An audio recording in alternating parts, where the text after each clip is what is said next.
নমস্কার, welcome to Shampa's kitchen. Shampa রান্নাঘরে আপনাদের সকলকে স্বাগত জানাই। আজকে আমি হাজির হয়ে গেছি আরো নতুন একটা রেসিপি নিয়ে। আপনারা দেখুন আজকে আমি কি তৈরি করছি। রেসিপিটা ভালো লাগলে অবশ্যই রেসিপিটার নিচে, ভিডিওর নিচে কিন্তু কমেন্ট সেকশনে কমেন্ট করে আমাকে জানাতে ভুলবেন না। আর ভালো লাগলে লাইক করবেন আর সকলের সঙ্গে শেয়ার করুন। তাহলে চলুন দেখে নেওয়া যাক আজকে আমরা কি রেসিপি শিখব। আজকে আমি তৈরি করব মাংসের চপ। চিকেন দিয়ে এই মাংসের চপ আমি কি করে তৈরি করছি আপনারা দেখুন। যে কোনো সান্ধ্য আড্ডায় কিন্তু এটা দারুণ একটা স্ন্যাক্স রেসিপি, যা আপনি গরম গরম চা কফির সঙ্গে সার্ভ করতে পারেন। তাহলে চলুন তৈরি করে ফেলি আজকের রেসিপি, চিকেন চপ বা মাংসের চপ। চিকেন চপ তৈরি করার জন্য সবার প্রথমে আমি নিয়ে নিয়েছি 300 গ্রাম বোনলেস চিকেন। ভালো করে ধুয়ে নিয়ে জলটাকে ঝরিয়ে নিয়েছি। এবারে আমি একটা মিক্সির জার নিয়ে নিলাম। এর মধ্যে আমি চিকেনের পিসগুলো নিয়ে নেব, তারপর এটাকে কিন্তু ব্লেন্ড করে নেব। ব্লেন্ড করে নিয়ে ফিরে আসছি। চিকেনটাকে ব্লেন্ড করে নিয়েছি। এবারে আমরা চলে যাব নেক্সট স্টেপে। একটা মাঝারি সাইজের আলু আমি পাতলা পাতলা স্লাইস করে কেটে সিদ্ধ করে রেখেছি, সেটাকে আমি একটু ম্যাশড করে নিচ্ছি। এটা ম্যাশড হয়ে গেলেই আমরা পুরটা বানানো শুরু করব। এবারে কড়াই গরম করে আমি এর মধ্যে 3 টেবিলস্পুন মতো সাদা তেল দিয়ে দিলাম। তেলটা গরম হয়ে গেলে এর মধ্যে দিয়ে দিচ্ছি একটা বড় সাইজের কুচানো পেঁয়াজ। পেঁয়াজটাকে আমি 3-4 মিনিট মিডিয়াম আঁচে ফ্রাই করব। পেঁয়াজটাকে ফ্রাই করার পরে আমি এর মধ্যে দিয়ে দেব রসুন বাটা। আমি রসুন বাটা দিলাম 1/2 টেবিল স্পুন, আর আদা বাটা দেব 1 টিস্পুন। আদা রসুনটা দেওয়ার পরে কিন্তু আরো 2 মিনিট মতো আমি মিডিয়াম আঁচে এটাকে ফ্রাই করে নেব।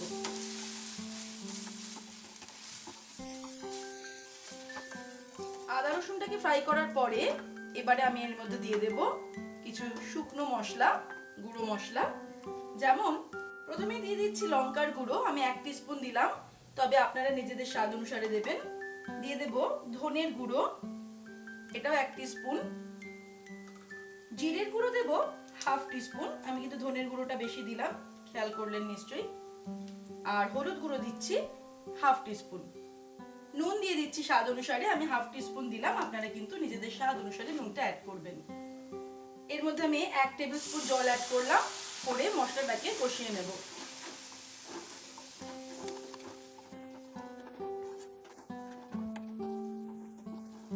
নাড়তে নাড়তেই মশলাটাকে কষাতে হবে, আঁচটা কিন্তু মিডিয়ামে রেখে আমি রান্নাটা করছি। 2-3 মিনিট আমি মশলাটাকে নাড়তে নাড়তে কষিয়ে নেব। মশলাটাকে আমি কষিয়ে নিয়েছি। এবারে এর মধ্যে আমি ব্লেন্ড করে রাখা চিকেনটাকে অ্যাড করে দেব।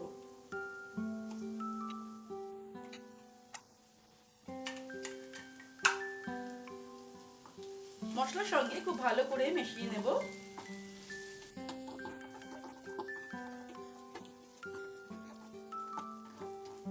এবারে আমাদের নাড়তে নাড়তেই রান্নাটা করতে হবে, যতক্ষণ না চিকেনটা একদম ড্রাই হয়ে যাচ্ছে, জলো ভাবটা একদম শুকিয়ে যাচ্ছে। 5-7 মিনিট নাড়ার ফলে কিন্তু চিকেনটা একদম ড্রাই হয়ে গেছে, চিকেন থেকে তেল বেরোনো শুরু হয়েছে। এরকম অবস্থায় আমি এর মধ্যে দিয়ে রাখছি যে ম্যাশড করে রাখা আলুটা। আমি একটা আলু ম্যাশড করে রেখেছিলাম, সেটা দিয়ে দিলাম।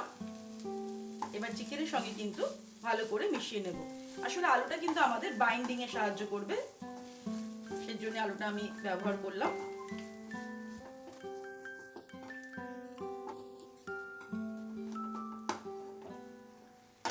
ভালো করে মিশিয়ে নেওয়ার পর এর মধ্যে আমি দিয়ে দেব একদম ফাইনালি 1/2 টিস্পুন গরম মশলার গুঁড়ো।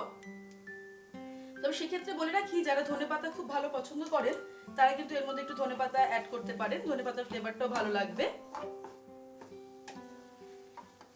আবার যারা কাসুরি মেথি পছন্দ করেন তারা কিন্তু এর মধ্যে কাসুরি মেথিও অ্যাড করতে পারেন।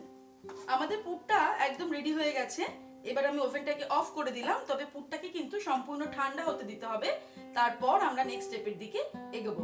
ঠান্ডা হলে আমি ফিরে আসছি। পুরটাকে তাড়াতাড়ি ঠান্ডা করার জন্য আমি প্যান থেকে একটা বাটিতে নিয়ে নিয়েছি। এবার এটা পুরটা ঠান্ডা হয়ে গেছে। এবারে পুরটা দিয়ে আমরা অল্প অল্প করে নিয়ে কিন্তু চপের আকারে তৈরি করে নেব। এবার সাইজটা কিরকম করব সেটা কিন্তু নিজেদের সম্পূর্ণ ব্যাপার। একটুখানি ওভাল শেপ দেবো আমরা এটাকে, যেরকম আমরা সাধারণত বাজারে চিকেন চপটা কিনতে পাওয়া যায় সেই রকম ভাবে কিন্তু এরকম ওভাল শেপে করে করে শেপ করে নেব।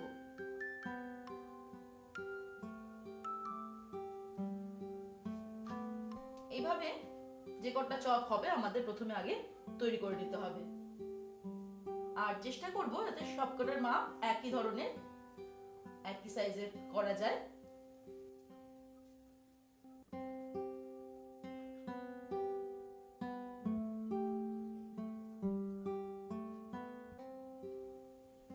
চপগুলোকে আমি ওভাল শেপের বানিয়ে নিয়েছি, তবে এখনো কিন্তু এগুলো ভাজার জন্য রেডি নয়। আমরা এর পরের স্টেপটা করে নেব, চলুন দেখে নিই। এবারে একটা বাটিতে আমি একটা ডিম ফাটিয়ে নিলাম।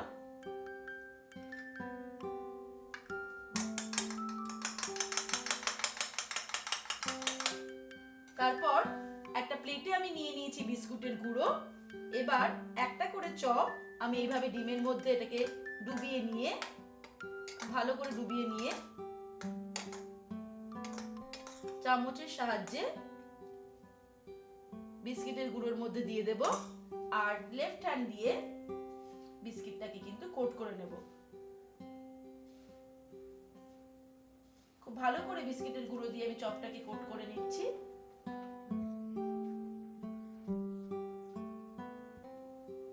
এইভাবে সবকটা চপ কিন্তু আমাদের রেডি করে নিতে হবে। চপগুলো এবার আমি বিস্কুটের গুঁড়ো দিয়ে কিন্তু কোটিং করে নিয়েছি। এবার এটা একদম কমপ্লিট ভাজার জন্য রেডি। তবে এইভাবে কিন্তু আমরা রেডি করে রেখে দিতে পারি, যদি বাড়িতে গেস্ট আসার থাকে তাহলে এইভাবে রেডি করে আমরা ফ্রিজে রেখে দিতে পারি। গেস্ট আসার পরে আমরা এটাকে সঙ্গে সঙ্গে ফ্রাই করে কিন্তু সার্ভ করতে পারি। এবারে আমি কড়াইতে তেল গরম করেছি, চপগুলো আমরা ফ্রাই করে নেব। আঁচটাকে কিন্তু মিডিয়ামে রেখে আমাদের চপগুলো ফ্রাই করতে হবে।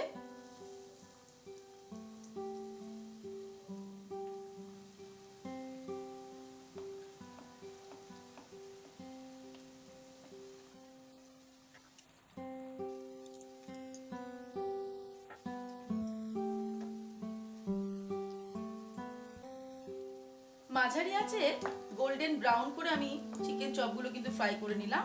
তারপরে এগুলোকে তুলে নিচ্ছি। এই চিকেন চপগুলো কিন্তু গরম গরমে সার্ভ করতে হবে।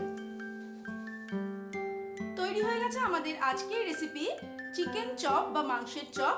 দেখলেন তো কত সহজে বাড়িতে তাড়াতাড়ি এই দারুণ টেস্টি ডেলিশিয়াস চিকেনের রেসিপিটা তৈরি করে ফেললাম। এটা কিন্তু দারুণ টেস্টি একটা স্ন্যাক্স রেসিপি। আমি আগেও বলেছি যে কোনো সন্ধ্যের আড্ডায় যদি আপনি এটা তৈরি করেন তাহলে কিন্তু আপনার বন্ধুরা বা বাড়িতে আসা অতিথিরা কিন্তু খুশি হয়ে যাবে। আমার আজকের এই ভিডিওটি দেখার জন্য সম্পাস কিচেনের সকল সাবস্ক্রাইবার বন্ধু এবং দর্শক বন্ধুদের জানাই অনেক অনেক ধন্যবাদ। রেসিপিটা কেমন লাগলো আমাকে কিন্তু অবশ্যই ভিডিওর নিচে কমেন্ট সেকশনে কমেন্ট করে জানাবেন, এবং ভালো লাগলে লাইক করবেন আর নিজের পরিচিত সকলের সঙ্গে শেয়ার করতে ভুলবেন না। আর এমনই নতুন নতুন রেসিপির আপডেট পাওয়ার জন্য এখানে ক্লিক করে আমার চ্যানেলটাকে সাবস্ক্রাইব করে নিন, আর বেল আইকনটা ক্লিক করতে ভুলবেন না। ভালো থাকবেন, সুস্থ থাকবেন। আমি আবার হাজির হব নতুন নতুন রেসিপির সঙ্গে। নমস্কার।